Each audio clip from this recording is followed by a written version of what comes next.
नारे के लिए और झूठ बोलने के लिए भारतीय जनता पार्टी जानी जाती है।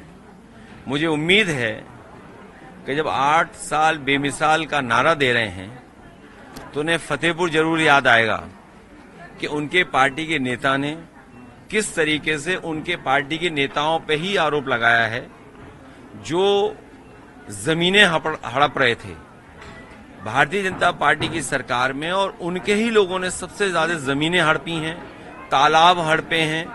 और उसका जो स्टेटमेंट है ये कोई विपक्ष के नेता का स्टेटमेंट नहीं है, बीजेपी के नेता का स्टेटमेंट है।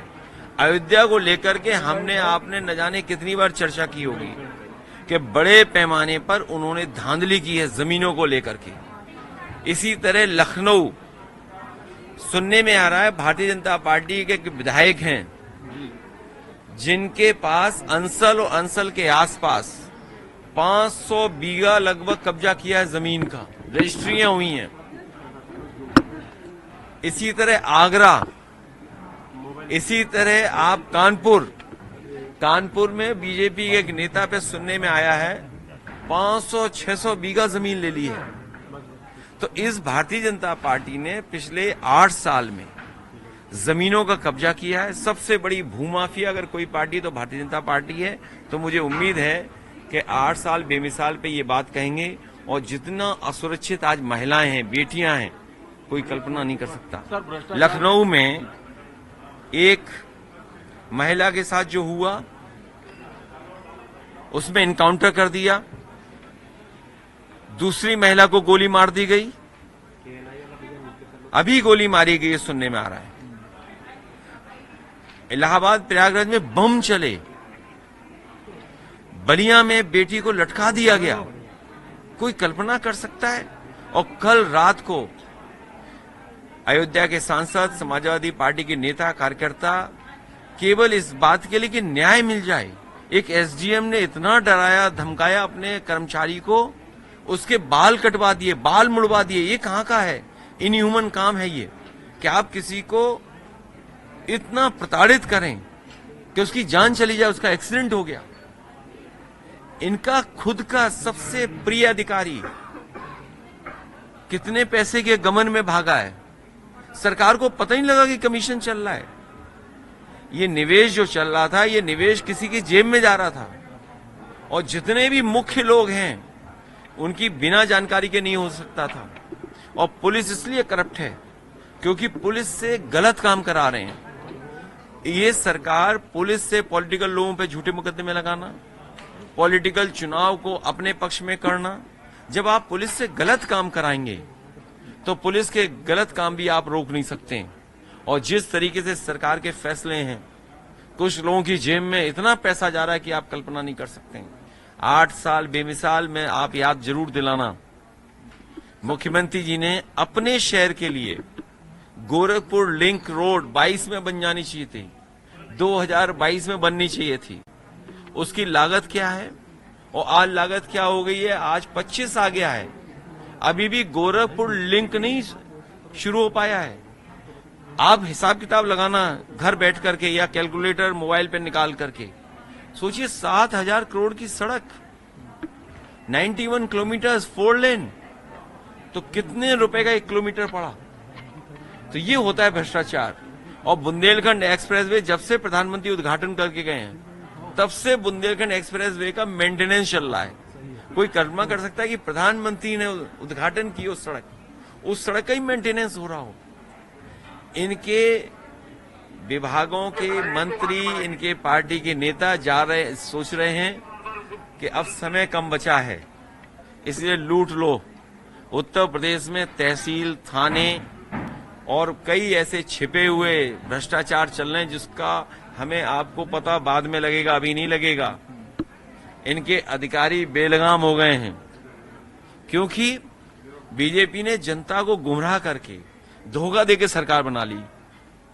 अब इनके अधिकारी इन्हें धोखा दे रहे हैं, जनता को धोखा देके गुमराह कर करके बड़े बड़े सपने दिखा करके इन्होंने सरकार बना ली।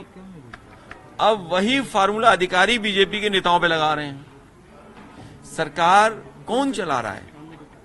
अगर इतना भ्रष्टाचार हो रहा है और एक आईएएस को भागना पड़ रहा है, एफआईआर लिखाया नहीं पड़ रही है, तो कई और ऐसे अधिकारी होंगे जिन पे ऐसा ही काम चल रहा होगा। अध्यक्ष जी, अब तो जजों के घर में करप्शन का पैसा मिल रहा है, वो भी आवाज उठाने पे इलाहाबाद हाईकोर्ट के जो अध्यक्ष हैं, उन्होंने सवाल उठाया, तब जाके वो आपकी घटना सामने आई है। मुझे लगता है, देखिए ऐसा है, जज साहब पे भ्रष्टाचार का सवाल नहीं उठ सकता। हो सकता है जज साहब ने किसी से उधार लिया हो, वो पैसा रखा हो ना। ये हंस रहे हो आप लोग, अरे आप क्या बात कर रहे हो भाई, कल को उन्होंने उधार लिया हो, वो रखा हो उन्होंने, लेकिन आप वीडियो ध्यान से देखिए, उसमें एक भगवा रंग का कपड़ा दिखाई दे रहा है उसमें, तो वो पैसा उन्होंने उधार लिया होगा तो रखा होगा। कई बार आग लग जाती है तो उसकी वजह से आग लग गई है। ये तो कुछ पैसा पकड़ा गया है, हमने आपने कई 100 करोड़ पैसा पकड़ा देखा, लेकिन आज तक उसका पता नहीं है कि किसका पैसा था। भाई ये उत्तराखंड में पैसा पकड़ा गया, हम लोगों को आप लोग पता ही नहीं है। हम तो चाहते हैं अगर किसी का पैसा ना हो, हम आप लोग ही बांट लें उसको, चुनाव आ रहा है। और याद कीजिए जब समाजवादी पार्टी का बताया था कितना, 250 करोड़, याद है आपको? मैं आज भी मांग कर रहा हूं कि हमें पैसा हमारा वापस कर दिया जाए। भाई 250 करोड़ निकले थे, याद है आपको? और ये कहा गया था कि समाजवादी पार्टी के ये कारोबारी हैं, उनका पैसा है। अगर वो पैसा हमारा है तो मैं बीजेपी के लोगों से कहना चाहता हूं वो पैसा हमारा वापस कर दो। और सुनने में आया है तुम 70 करोड़ की बात कर रहे हो, वो पैसा भी उसको वापस हो गया है सर, वो पैसा भी उसको वापस हो गया है। जो सरकार हिंदुओं के खो जाने पर हिंदुओं से झूठ बोल रही हो, जो सरकार हिंदुओं के खो जाने पर हिंदुओं से झूठ बोल रही हो, महाकुंभ जैसे पावन पवित्र आयोजन में जिन हिंदू भाई बहनों की, माताओं की, बहनों की जान गई है या खो गए हैं, न उनको सरकार मुआवजा देना चाहती है, न उनको ढूंढना चाहती है, तो ये सनातन लोग हैं क्या? ये सनातनी लोग नहीं हो सकते हैं।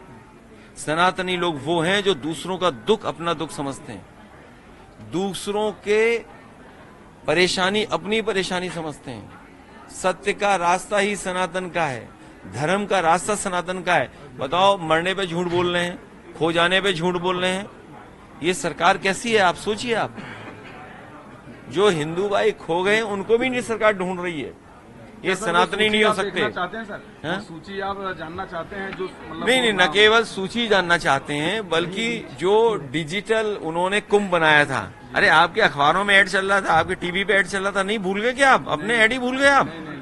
आपके ऐड चल रहा था ये डिजिटल कुंभ है, तो इसका मतलब सीसीटीवी था वहां, ड्रोन थे।